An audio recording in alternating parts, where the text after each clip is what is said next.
I really want to get this trip report done. So, okay. Hey there, Psychonauts. Okay.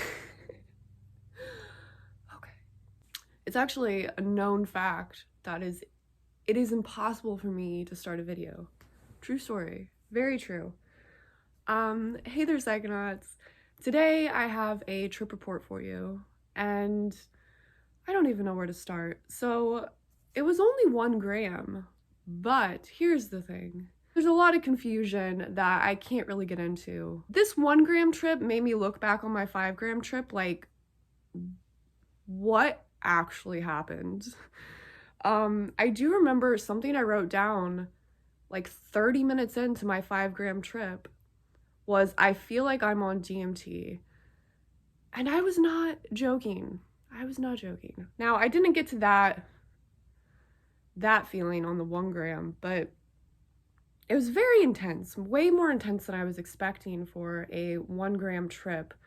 So, this trip was a little bit more spontaneous than usual.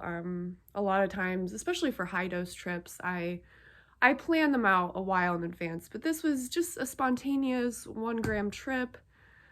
I remember after feeling the initial intensity and kind of like feeling my way through the come up and into the experience, I end up in the shower because you know me and the shower. I always have to take a shower. And this is when this trip really starts to progress for me. And I actually have this like therapy session with the mushroom for a while.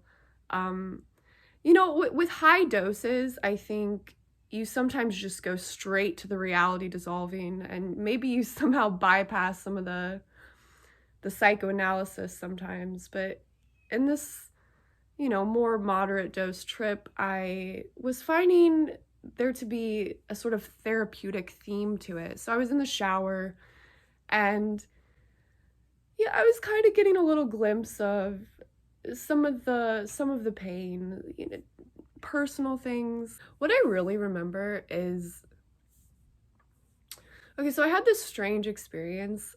It felt like the mushroom entities, or the mushroom entity, was diagnosing me, and they were like diagnosing me in preparation for some sort of blast off, some sort of, I don't know, like blast off into another dimension. But like they had to diagnose me first. They had to make sure that I was ready. And in this trip, I actually was not ready. I was not okay enough. I actually remember saying something or thinking something, and I said, is it okay if I'm not your fun little space girl today? Is it okay if I just cry? Is it okay if I just try to be okay? And the openness and compassion and love that I felt in response from the mushroom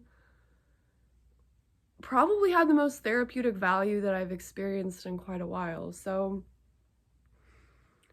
yeah, be like mushrooms. They're very compassionate beings. Anyway, so this trip is very out of order. I'm not quite sure the order in which things happened. There was actually a decent amount of time dilation that I was experiencing. Like I said, this trip was more intense than I was expecting. So there was one point where I was just ready for it to be done, and I actually made a little short the other day talking about this. The mushroom was telling me jokes. So here's how it happened. I was done, and I told the mushroom, or the mushroom told me in response to that, hey, you invited me over here for a set amount of time, and now you want me to leave? How dare you? He said, I told you I was a fun guy. And this kind of leads us into the next theme of this trip, which is the mushroom was performing some sort of comedy set for me. I also got this impression that the mushroom was trying to woo me, or trying to make me fall in love. It was very strange. I also thought the mushroom had a very weird personality this time. It felt kind of wonky. I remember asking, I was like, did they send me a wonky one? I mean, do the other mushrooms even like you? I'm like, this guy's a weirdo. this guy's a weirdo. But, you know, I was stuck with him, and we had a good time. He was telling me a lot of jokes.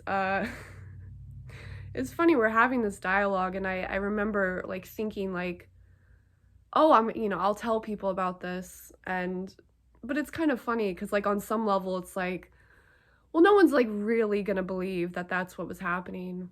I don't know, like, in that moment, even I don't believe it, strangely enough, but, like, when it's happening, it's so self-evident and real that there's no questioning it. You don't even question it until the memory sort of fades and you revisit it so many times that there starts to leave open a little bit of, you know, there's maybe some doubt, like, well, maybe it was this. And, you know, I'm very undecided. I don't really know what could possibly cause this phenomenon of dialogue with the mushroom. I'm very interested. What could possibly cause it? I think that there's a variety of ideas that could be, you know, sort of like rational explanations, but either way, I do think the dialogue with the mushroom has a sort of pragmatic value to it. I think regardless of the truth value of the experience, it's, like I told you, it was a very therapeutic experience for me. It was just it helped me in a way. And so regardless of like what's actually happening, it was helping. So it has value in that. So during the peak of this experience, I actually published a YouTube video. I don't know if any of you saw that one. The title was, "This video does not exist." And I had actually uploaded it the day before I tripped. And then I made it public. I got the brilliant idea to make it public during the peak of my trip. And I think I wrote something like, I feel like I'm on some sort of interdimensional Truman show. And, you know, the weird thing is I've had this feeling with mushroom trips before, so I don't think it's just because I do this YouTube thing, because you can make the argument that, like, maybe I feel that way because I do technically have a lot of people watching me, so maybe that plays into the trip. But no, like, I've had this before. It feels like I'm being watched from another dimension. It's so strange. And I wrote down, "Big Mushroom is watching." Big Mushroom is watching, you better watch out. But I get this feeling, this sense, I like sense that I'm being watched on mushrooms, and specifically being watched from a higher dimension. And it feels like my whole reality, or maybe even, you know, this whole reality, it's some sort of, I don't know, like it has like some sort of entertainment purpose, which was really weird to think about. I don't know, there's a lot of rabbit holes I could kind of go off and follow with that idea, but let's get back a little bit more to the trip. So at one point, I was laying in my bed and I got the idea for the song "Solitude is Bliss" by Tame Impala. Actually, there was something that made me get that idea, but once I put on the song, I can hardly even remember what I was doing. I think I was just rolling around in my bed and just being as weird as humanly possible. I think there's a lot of value in being as weird as humanly possible during psychedelic experiences. Like, just let it go. Just do what you feel like you need to do. Just get it all out. So that's what I was doing to that to that song. There's maybe more to the story that I'm holding out on you, but don't worry about it. Another thing that happened during this experience that was really profound and probably was one of the most poetic and honestly like beautiful experiences that I had a sink full of dishes before I started this trip because I'm a mess of a person, obviously, and I usually like to like do a ritual of like completely cleaning my house before I have trips, and I told you this one was kind of spontaneous. So there was a sink full of dishes and I had been putting it off, and this was a little bit towards the come down, but I was still tripping. And I was listening, I put on some music, and the song "All You Need Is Love" comes on, and I do the dishes to "All You Need Is Love."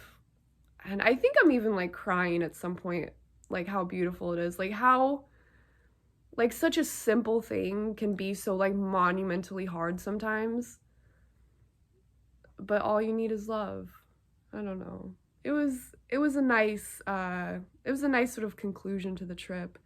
Yeah, I've got a body that my mind can leave. I do have a body. You know, mushrooms and DMT are very similar. Like, I get that sort of, like, I can leave my body and travel the dimensions of my mind. I get that with the tryptamine experience. I really do. I sometimes I'll be like doing something during my trip with my body, and I'll be in my mind, and I don't know, it's really weird. Like I feel like I'll be like traveling between dimensions, like I'm on this physical plane, and then I'm also like playing around in this higher plane simultaneously, and I'm like shifting my awareness back and forth between these two dimensions of reality. And I don't know, I it's really hard to describe a lot of these things, especially the things that occur during like the most peak states, because I feel like in some ways I mean, you guys know this, they're completely impossible to describe. And I'm working on it though. I'm working on strategies to describe it better, because I think that there's value in being able to talk about it. Anyway, that's all for this trip report. I don't really have anything else. Let me know what you think about any of it. You know, have you had similar experiences?